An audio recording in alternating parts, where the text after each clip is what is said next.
Jadi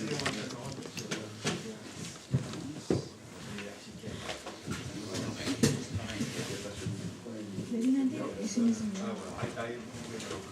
Pas ini taruh sini aja.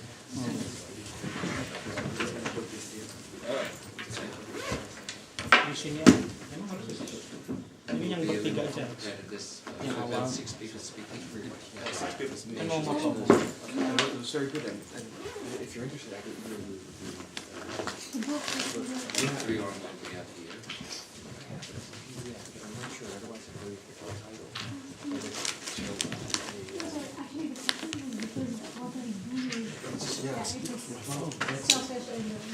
Which is fine. No, we're all here. We inspire and share. Ya. But it's not like this. Menghalangi.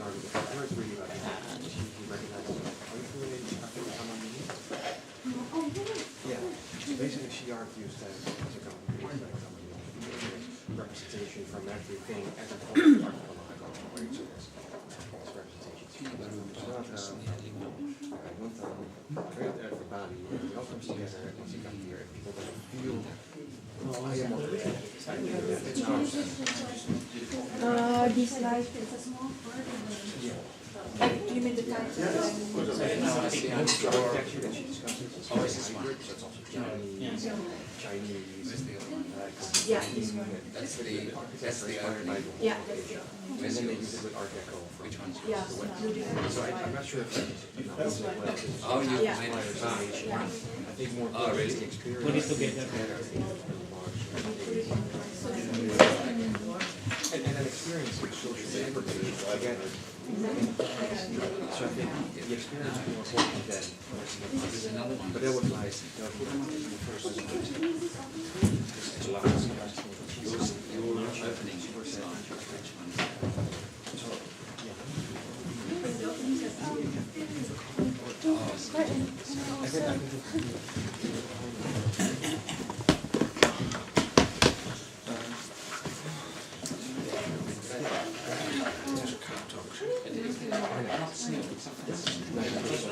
but it's like Is it your phone? Yeah. I thought it was mine, I'm sorry. Oh, thank you. Exactly. I was just exactly the same phone. I'm so sorry. No, I'm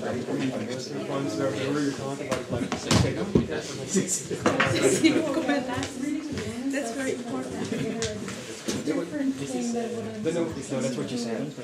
We need a letter of this conference. Yeah, I know, it started with pictures.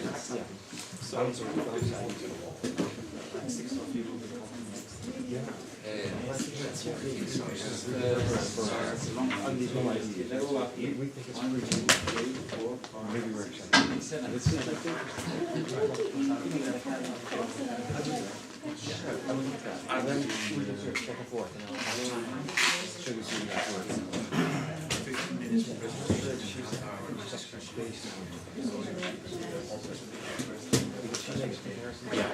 I'll be doing some time.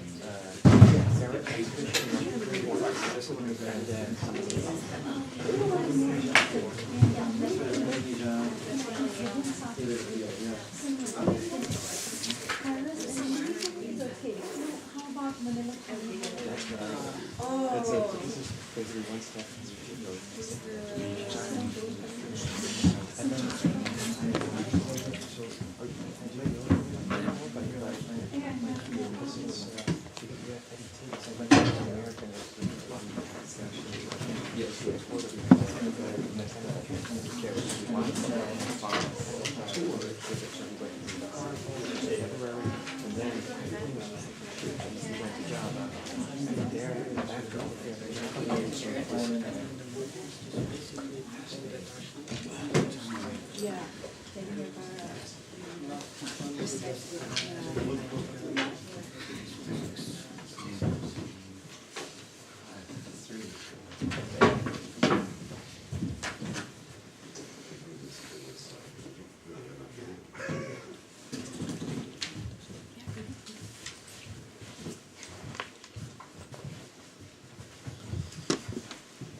morning, but I was raising the snow to get here.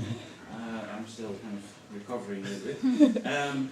So you are here in a panel which is basically a presentation of results of a research project that we at KITLV embarked upon 3.5 years ago on the changing character of citizenship in Indonesia. And the question we asked ourselves was how Indonesia's democratization process is impacting the character of state-citizen relationship in Indonesia, and what kind of changes and continuities do we see. And there were two reasons, basically, or two goals that we set ourselves for doing this. And I might give you a yardstick later on to evaluate and see whether we succeeded. One was to address the often quite elite-centered nature of research on politics and democratization in Indonesia. And our reasoning was that if we want to understand the shenanigans that Indonesian politics are engaged in, we also need to understand why Indonesians put up with the behavior of their politicians and keep voting them back into power. But the second, more broader goal was that we wanted to address the often quite Western-oriented nature of literature and debate on citizenship. The concept itself is firmly rooted in Western experiences of state formation and democratization processes, and the explicit or sometimes implicit notion of citizenship carries a lot of normative baggage about particular types of citizens who's autonomous, who's not only right-bearing but also has the capacity to participate in public life actively and claim his rights. And often that led to Indonesia to see citizenship only in terms of deficiencies or deviations from that idealized model. In fact, when we first discussed our research project with our partners at UGM, with whom we are doing this research project, the first reaction was, citizenship, no, we don't have that here. We don't have citizenship here. But by adopting a neutral definition, basically seeing citizenship as an empirical term describing the character of the relationship between citizens and the state, we tried to design a research program that was really just focused on studying and understanding the everyday interaction between states and citizens and the different forms that it takes. So within our projects, there are people that look at state-citizen interaction in terms of access to healthcare. There are those that look at it in terms of village leadership and access to public services. There is a project on dealing with corruption, campaigns against corruption, about instituting Islamic morality. And we have a project on how people address conflicts over land. And the common denominator is focusing on which forms state-citizen interaction takes in these different fields. So we have 4 papers presenting those things, and I'm going to slide right into the first one, which is a project on how people gain access to expanding healthcare services in Indonesia. And the focus of our paper is really something which is a regular feature of access to public services across the Global South. That is that access to services is often mediated. It's not always easy or possible for citizens to get direct access. They need to go through various forms of brokers or intermediaries. And that's one way to address this often Western-centered nature of the concept of citizenship. In reality, a lot of people in the particularly in the Global South, but actually worldwide, cannot always afford to adopt the kind of attitude that the citizenship literature often celebrates. And one reason for that is that it's due because of their dependence on various kinds of mediators to gain access to public services and welfare. And the argument that we will be making in this paper is that that is not just a mere different kind of way of organizing access to services. It shapes the experience and attitudes of people towards rights and the character and nature of the relationship between citizens and power holders. So for that I'll give first the word to Prio. We're drawing on fieldwork in two locations. One is an urban locality where we look at access to service, and one is a rural locality where we look at the similarities and differences there. Yeah. Good morning, everybody. As you can see, I'm not Prio Sambodo. I'm Retna Hanani, and today I'm going to present what we in a sense, me and Prio find strikingly similar between our rural and urban prison. And the one that I'm going to present here is really taking the last part of what presentation, that in order to gain access to healthcare, urban poor need to deal with different kind of mediators in order to access public health facilities. Despite the promise that now the government provide free health services for everybody, but it seems to me, after coming back from the field, it's not for everybody. So this is the, ideally, what we understand from state-society relation and especially accessing services, it's quite straightforward that patient or client can go directly to hospital. But in my urban kampung, which I did my fieldwork, 10-month fieldwork in working class neighborhood in East Jakarta, first what they do is going to this lady. Her name is Ibu Rini. She works as a PDIP political fixer. PDIP is the Indonesian Democratic Party struggle. So yeah, so she lives in the neighborhood. She often mediates, she often works with local people, giving them help to access public facilities, not only health services, but other kind of services. The role of Burini is very essential because in her hands she will decide whether the case needs more help from the local MP, or patient with her can go directly to hospital. So this is the simple way for her to assess whether they need to have additional support from the local MP. So she basically identify what kind of disease, what kind of services that the patient needs, and what is the kendala, what is the barriers, whether they cannot pay or whether they cannot access the registration or whether they cannot get the room or something like that. If the kendala is very severe, it is not severe, then they can go directly to local hospital. But if it's severe, then she has a very good contact with the local MP named Dwi Rio, and he's basically the patron of this neighborhood, who can do his politics to the district health office. And this is the result. This is the memo that is produced by Dwi Rio Sambodo, telling the hospital to take this special patient. Here is the name is Zulkarnain, to get a room in RSCM. It's the National Hospital in Jakarta. So this memo is then being used by Burini and the patient to access to hospital.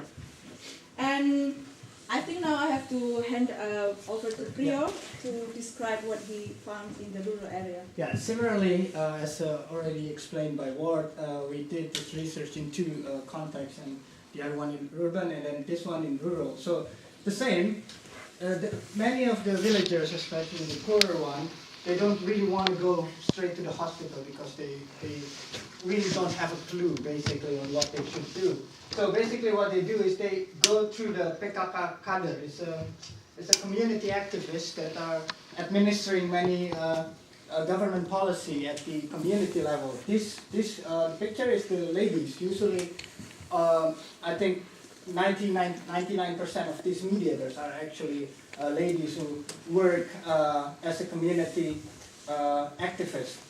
And again, they assess, and then if the patient have all the necessary requirement, they just go with them to the hospital straight, or if not, then there are a lot of paperwork and a lot of bureaucratic process that this mediator has to go through to finally be able to get the card or get the letter that's necessary for the villagers to be admitted to the local hospital. So, having said that, so the assumed simple process of accessing healthcare is basically become a little bit more complicated for the everyday lives of villagers and urban residents. So now one might expect why these mediators are needed. Apparently the condition is kind of very complicated because there are three things that makes them not being able to go to the hospital themselves. First and foremost is most of the poor doesn't really have the necessary paperwork. So basically, they never really think to have their paperwork completed until they need it. And then when they need it, it's emergency. So they need someone who really know how to troubleshoot within the bureaucracy. Second one is just a simple task of capacity. Many of them really don't understand how to fill forms. They don't know the logics of form, the logics of going to this locket A, locket B, locket C. So they need someone to do that for them. And while at the same time they take care of the sick, because it takes a whole family affairs to bring someone to the hospital. So they need someone to help them. And the last one, and maybe it sounds trivial, but this is one of the most common, is they're just simply afraid to go to the hospital. They're afraid to deal with the bureaucrat because they have a very bad experience in the past. One of villagers explained to me that she has the card for free healthcare, but she never used it for 4 years. She prefers to go to private clinic because she said, I used it 4 years ago and then the nurses and the doctors very rude to me. I don't want to be ashamed anymore, so I prefer just to pay out of my pocket and go to the private clinic. So this is why this mediator is a very, very important process in accessing healthcare, especially for the poorer one. So in the end, this system is going on, and then one might ask, what do they get from this relation? Apparently, it's actually quite good because the client, they have easier access to service. Some clients have more accountability towards this mediator because this mediator is their community member. So when they do not accountable, they can ask that, listen, you have to give me better service. And then, of course, this whole thing embedded within the relation of electoral process, because this mediator, they accumulate reputation in the community, and during the election, this mediator will be the go-to person for the official who running in that community. So, having said that, I think I will pass again to Ward to summarize what this means in terms of citizenship. Yeah, because when we discussed our shared interest in these mediators and how they operate, we realized that it's not an inconsequential kind of dependency on these mediators. It shapes, it has impact on, particularly we feel, two topics. And one of them is the character of Indonesia's democratization process. democratization is usually discussed in terms with attention for the formal and more visible dimensions of politics. How parties are operating, getting more institutionalized, how parliament is working, cabinets, etc. And voting behavior. But here, we feel that the actual capacity of citizens to put pressure on state institutions and their capacity to realize their rights is also a product of the development of this kind of networks of intermediaries and availability and character of the brokers that people rely on. Intermediaries were there in the new order, and people similarly relied on local elites to get things done, but often these elites were state-allied local elites, like village heads, and they had the capacity to withhold access to services if you were not supportive of the new order regime, for example. Disloyalty meant your access to these kind of services could be curtailed.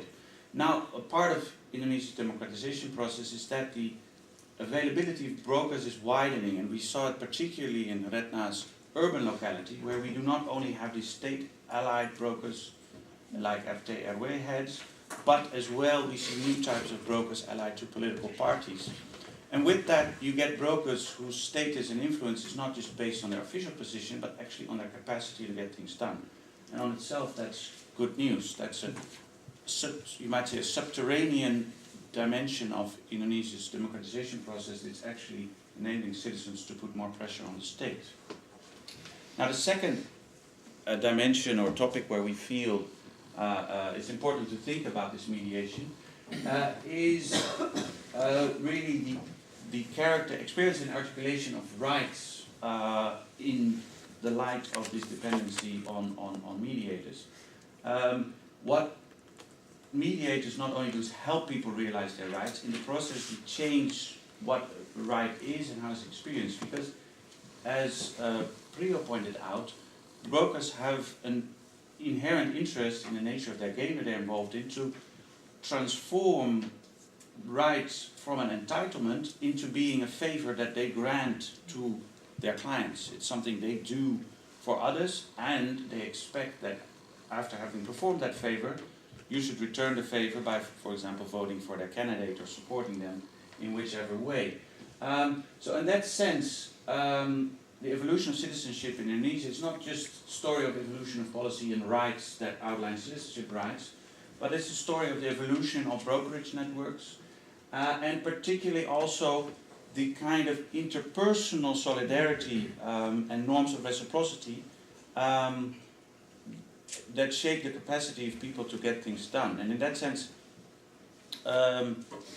we're talking here about mediated citizenship because we feel the character of citizenship is really not only shaped by formal rights, but the quality of personal relationships that people have, and the sense of obligations and norms that are embedded in that relationship. And when you are, say in Retna's example, embedded in a neighborhood with strong networks to power holders, and you stand in good personal relationships with those brokers, your citizenship is deeper, fuller and richer than when you are living in an area that lacks those brokers, or when you personally lack the status and the connections to those brokers.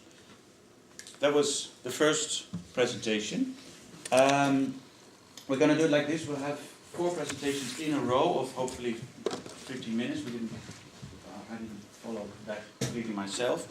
And then after that we'll have half an hour discussion. So please note down your questions. So now we'll have Willem van der Muur, I think. Yeah.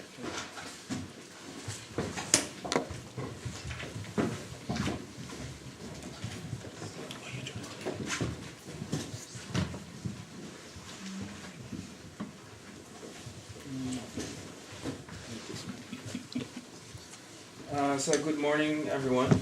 I will tell you something about my research about land disputes and social movements in Indonesia, and I will try to explain why the use of adat is still such a dominant way of claiming land rights in Indonesia. First, I will tell you a little bit about why there are so many land disputes in Indonesia between local farming communities and other parties such as the government and companies. And then I will tell you a little bit about the widespread use or invocation of adat as a strategy to claim land rights. Then I will tell you a little bit about why it is still a very problematic issue that rarely actually leads to recognition. And then I will try to give a few explanations derived from my findings of during field work of why adat is actually still so persistent. First, if you look at this map, this is a map of the state claims to land in Indonesia. So you see, particularly outside the island of Java, the state has claimed the majority of the country's landmass actually. For instance, the green zone is the forest zone, or the state forest. So this is land that has been designated as forest land, and as such it falls under the authority of the Ministry of Forestry, and thus is state land.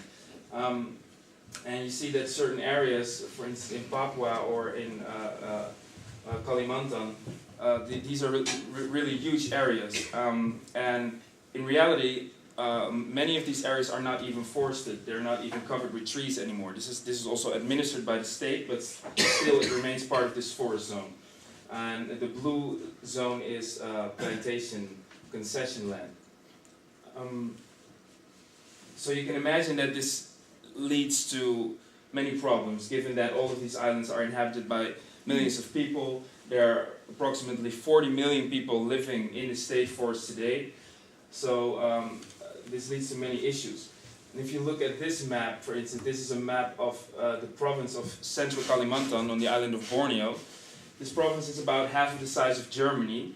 And you see that 80%, this is a map made by an NGO called WALHI, an environmental NGO. You see that 80% of all of the land has actually been designated for either concession land or state forest zones. On my notes also. Sorry.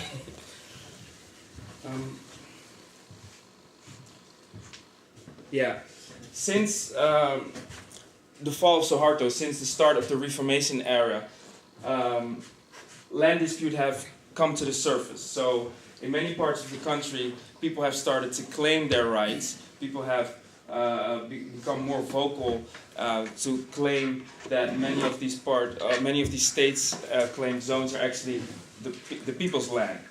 And in what I've seen during my research is that in most of these cases, this claim is expressed in a way of these are our adat lands, or customary or indigenous lands, depending on the definition. So this is a map made by AMAN, which is Indonesia's largest indigenous people organization. And you see that if you compare this map to the map made by the state, it's actually pretty similar. You see that outside of Java, all this colored area here is claimed as adat land. So it's almost a sort of parallel claim to the state. However, these claims to customary land, they rarely lead to formal recognition, even though in recent years there have been some court decisions, for instance, from Indonesia's constitutional court that have widened or broadened the scope for recognition of customary or indigenous communities. But in practice, this is still a very problematic issue.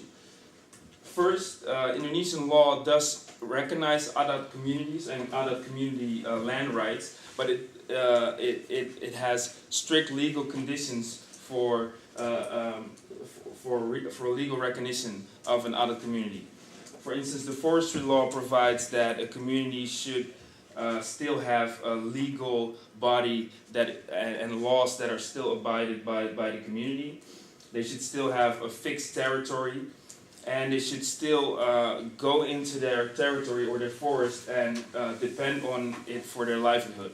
Now, there are actually not that many communities still existing in Indonesia who fit all of these criteria. So that's one legal aspect. But perhaps even more important is that the recognition of adat communities and adat land rights is a decentralized practice. It lies in the hands of the provincial and district governments. And this is where it's becoming particularly problematic, as I've seen in one of my research areas in South Sulawesi, in the district of Bulukumba. It can be in the interest of district officials, particularly the district head, that land disputes continue.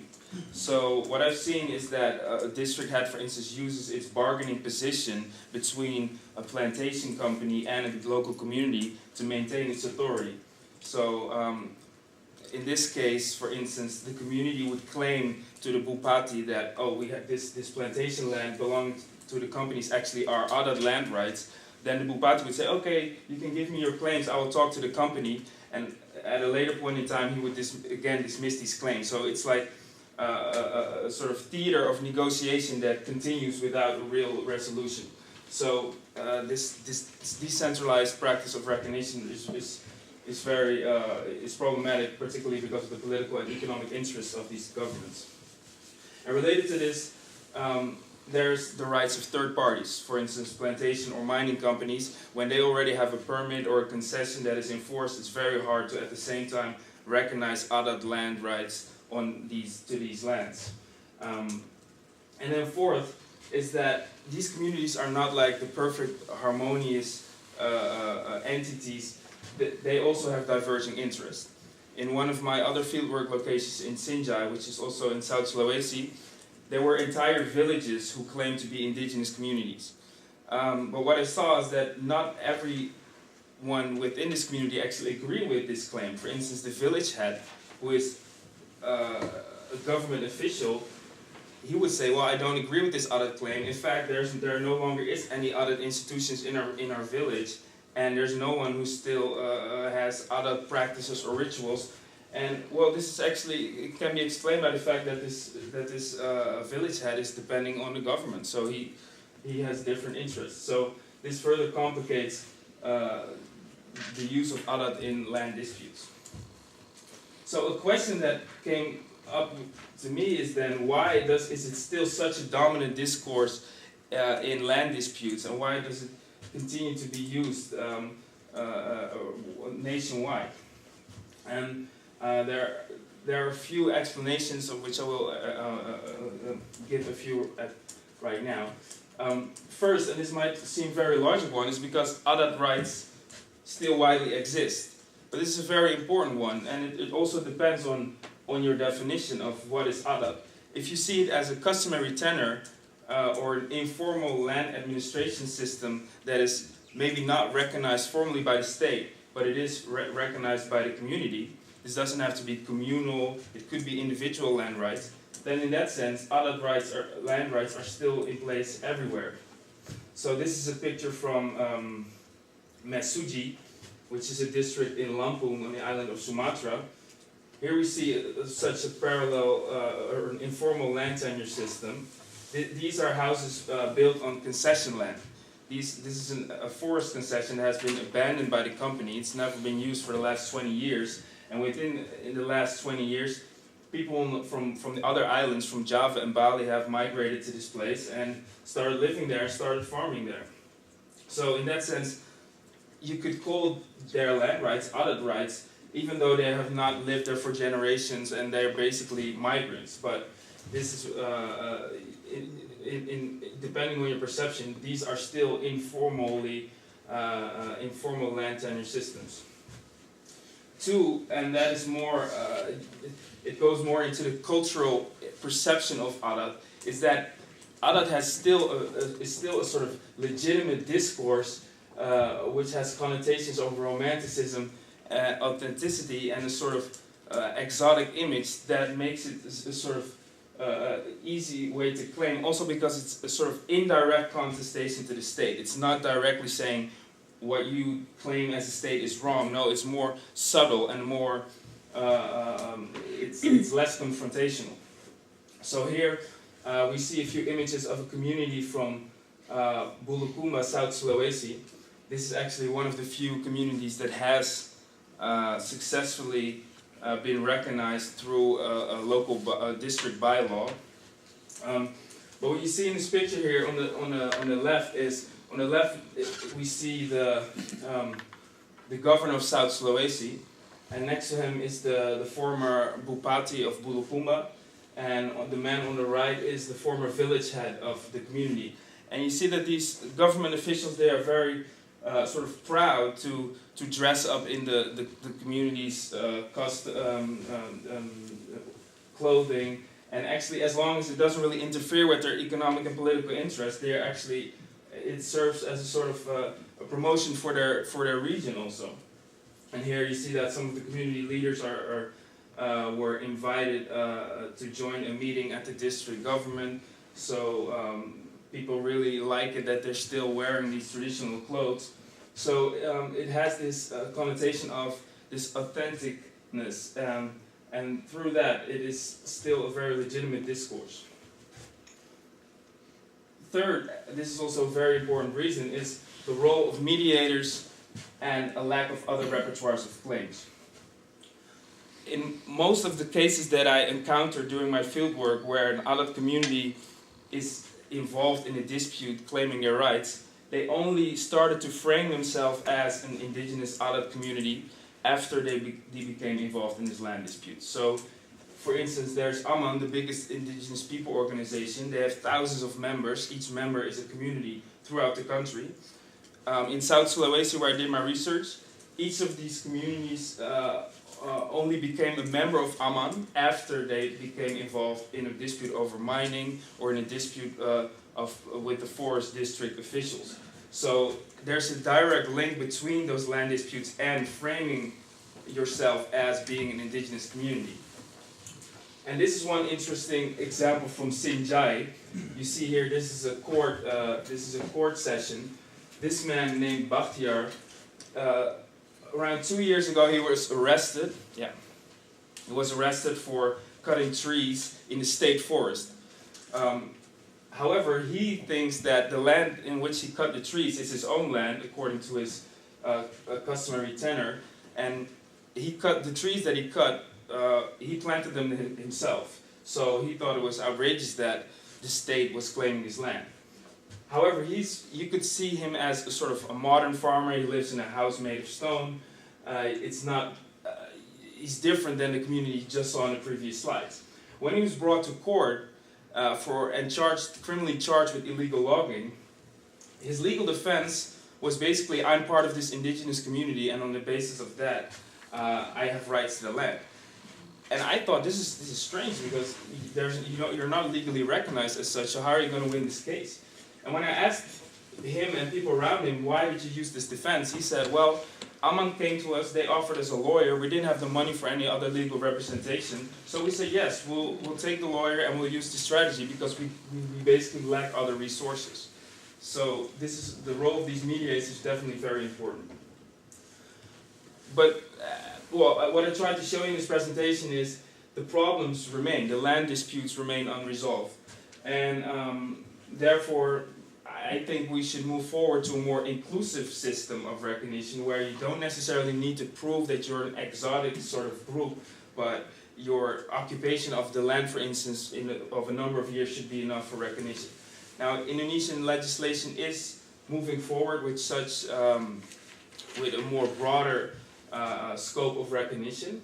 But you also see that the indigenous people lobby or the dominant NGOs are kind of hesitant and they rather want to stick to this indigenous people discourse.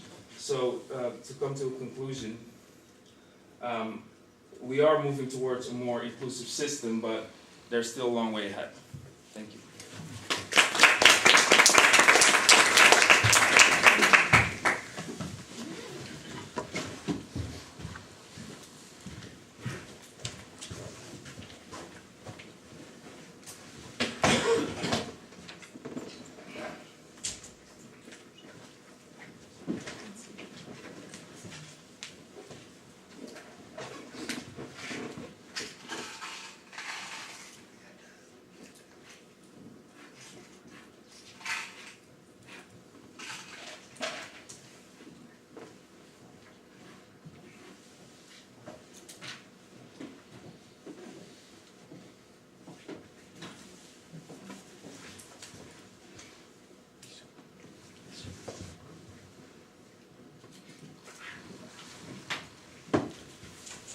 Okay, thank you. Good morning.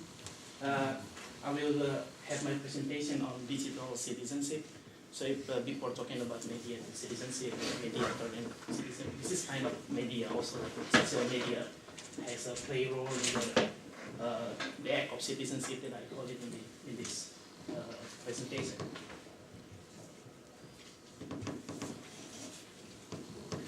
Yeah, this research is I tend to doing research on social media, but in the very specific area. So in very local area, which is in Banten. So I can really have make a connection between the online activities and the offline activities. And the location is in Banten. And Banten is one of the Indonesian province that can be characterized as by the rise of the political dynasty. So if you googling in the internet and saying the dynasty, one of the prominent figure of dynasties will be Banten dynasty. And this dynasty is also have a network with familial network connection, also with the business association. So this is the kinship of that dynasty. So in the middle is the Bagus Hasan Sohib, already passed away, and he has 4 wives. Yeah, and from these 4 wives, they have a lot of children, and almost all is in the position of official position.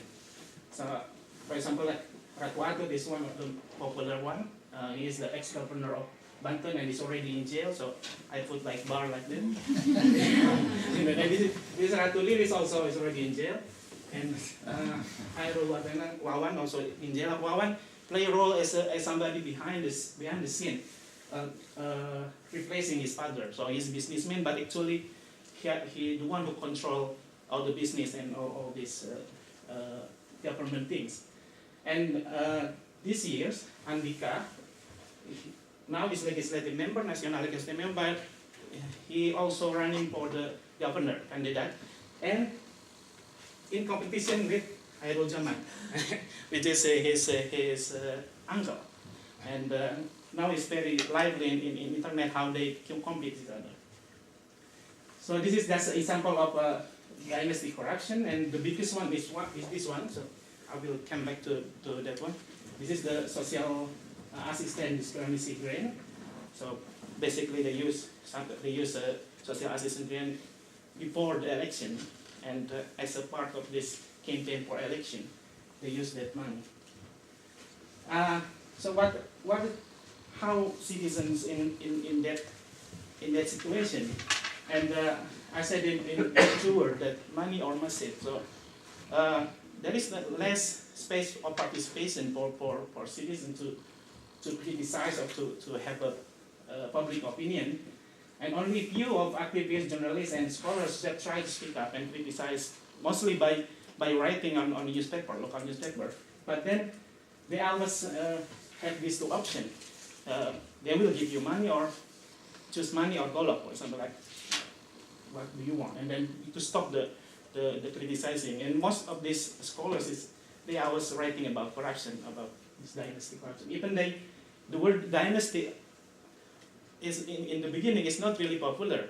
So like in 2010, somebody already using this dynasty to like very derogative word to against this kind of practices. And for the other citizen participation is used to become voters, and in this kind of in the elections, they as a targeted of money politics, and this money politics is huge in Banten. And then in 2010, there is a Facebook Banten News. This is the Facebook page of like citizen journalist approach, and this is maybe the biggest one in Banten, with 60,000 likes and 50,000 readers per week. And I think yesterday they hit the record of readers. One of the posts got 500,000 readers, and this news also picked up by the mainstream media about police corruption. So basically my research is how to understand what I so-called digital act of citizenship. To make it simple, it's like a commenting and posting on the Facebook. What kind of act that they do when they posting and when they comment. And the focus is only in this. I have another case, but this is in my presentation is this post. So it's quite small number of. This is not really big data, so I'm doing more local and more specific data. So the posting mostly in the three topics: Banten political dynasty occurrences and activities, Dynasty corruption case, and demonstration against the Dynasty. And this is one of the my first finding is about in the posting what they did, what they do, what the Facebook Banten news do is what I so-called digital act of witnessing. So they witness something by reporting this news. For example, like most of the posting is on the election campaign. Election campaign is always the biggest one news, the biggest news in this Facebook Banten news. This is the example of how they report of the campaign. For example, like, do you want to have a healthy and fast-food growing baby so she can vote for the next local election? Please eat this governor branded breast milk campaign in this way. So like ironic things. And this is one of the got highest comment also. The team success want to take away the money that they already give to the voters. And this is another example of digital act of witnessing is on the posting of corruption in Dynasty. And the biggest one is on the social assistant green corruption that I mentioned is very big in the beginning. So the rest of them is different case of corruption. And this is the posting from Uday Suhada. Uday Suhada is one of the prominent anti-corruption activists, and she also become part of this citizen journalist page. So he wrote on that page also about the corruption allegation discriminatory claim as social assistant. So he said that he wants to make public have absolutely right to know about it, about the corruption. So this is a very long posting about the name of who involved in that corruption, and it's very long name, very long case. So that's why the anti-corruption activist is also enacting witnessing in the sense that he enact a right to witness and to know injustice. And this is in the posting in the demonstration, about demonstration. I'm doing like timeline analysis of demonstration. So when the demonstration appears in the Facebook Banten news, and this is the date of the posting, and basically it's so that this Facebook Banten news is not really a tool for people to trigger the demonstration, but it's more like media for sharing, spreading, elevating the issue. So to make the issue bigger, the demonstration is maybe just student. Most of them is student, but then by the student become also the journalist they sending to Facebook Banten news, and then it's become a huge issue. So this is quite different. For example, like in many other case that Facebook also part of the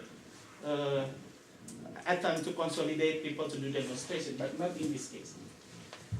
This is the last one is on comment, and most of the comment in that three case is the highest number of comment is the act of planning.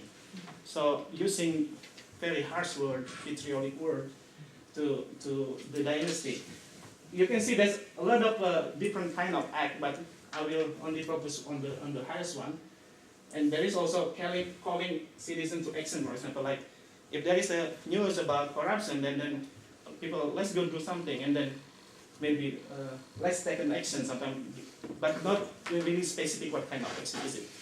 But this is kind of the two one, the planning and is the highest one. And this is the example of digital act of planning. For example, like this is very rude, like her face is red like a monkey ass. And but because the face of Ratu Atut is, people know that she had a plastic surgery or something like that, and then they mocking with the face. And also with the like Satan, something like that. And looking corrupt, so she in the mirror looks like a pig. It's very, and there is a particular word that I was coming. This is the disgusting, and in Serang, in bahasa Jawa Serang, they call it seneb or seneb or snub or muak, or it's the same word. And we can find almost all in a lot of comment like not like disgusting, seneb, and disgusted also. And this is if I try to see what kind of word that they frequently use in the Facebook Banten use, this is the frequency used. So there is a two word that very highly used, and dynasty and warga. And in the middle is almost all is a very harsh word like tolol, goblok, edan, mukanya is very big, huge, because the face of Ratu Atut is one of the main focus. And this is the relationship or the link between the word. If I put it in the link between the word, we can see the dynasty and warga is have a strong link. And then muka with kekayaan, and lebay is too much or something. And not also like disgusted and bego. And this is like my conclusion. The relationship between dynasty and citizen in this regard is antagonistic. Citizens are the one who in opposition to dynasty, whereas in the middle of this opposition is the huge cluster of harsh words like tolol, goblok, and so on. And this is the example of how this particular word, if you put in the sentence, the sentence is like this. Saya warga Banten tidak suka sama dinasti, warga and dinasti status in the opposition. And also I make a interview with these people who make a comment, and this is the interview. And there I was talking about this feeling of sick, this feeling of disgusted toward the dynasty. Okay, and digital act of planning is the most dominant act of citizenship. And when I said before, between warga and citizen in opposition, and warga is somebody or subject who feel disgust toward the dynasty. So I call it disgusted citizen. This is the conclusion. The presence of citizen journalistic social media Facebook platform is an open possibility for citizens to enact different digital act of citizenship by making posting and so on. And then from this kind of digital act, there is two kind of digital act, which is witnessing and planning, and result in this citizen witness or discuss the citizen.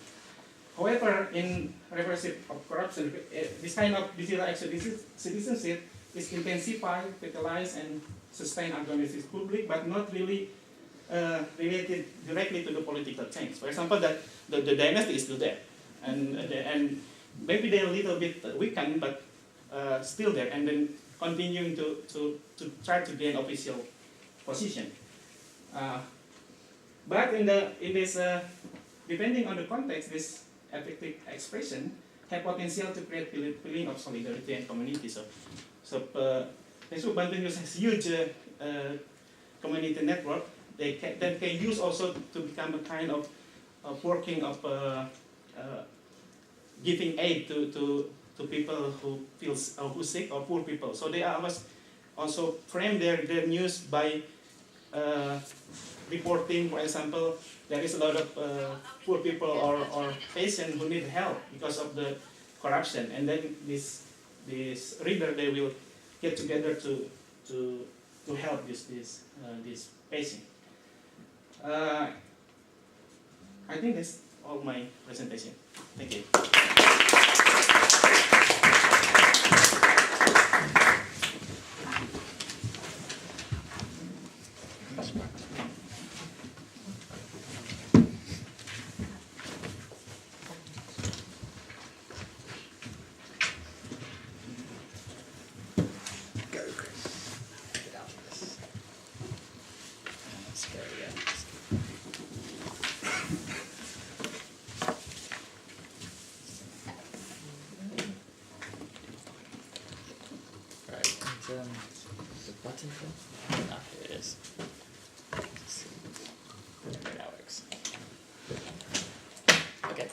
Thanks for all coming today and braving the weather to get here.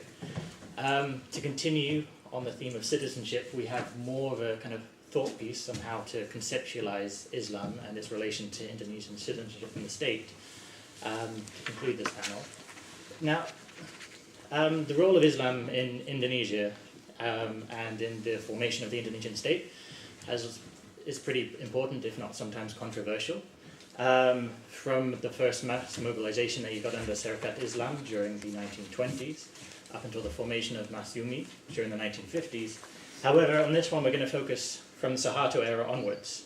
Now, one of the kind of almost ironic things of the Suharto era is that Suharto himself repressed a lot of the more kind of political side of Islamic action and so forth. But at the same time, what you saw was the re-emergence of kind of Islam as a public force in a lot of ways. And what you saw through the work of, say, Hefner and Effendi was this idea of kind of Islam playing a role in the public sphere, this emergence of new professionals that used their Islamic identity to kind of conceptualize a value system and bring it forward towards the state. Very much a kind of like Habermasian idea of the public sphere in this sense. However, we're going to kind of somewhat kind of problematize this, throw a spanner into it, by saying that you can observe multiple different public spheres at this time, which use different sets of grammars, different sets of interpretations of Islam, and an important factor of this was an idea of class consciousness that they would build around it and so forth. So, from the 1980s onwards till today, we're going to look at three vignettes of Islam that you can probably perhaps see emerging in Indonesia. The first being amongst the upper middle class Jakartans, and this we're going to look at Paramadina under Nurkalis Masjid, or Jack Noor as he's better known. Provincial middle class Yogyakartans who formed a Salafi foundation under Abu Nida, and lower class Lampung residents who in Talangsari formed their own religious community.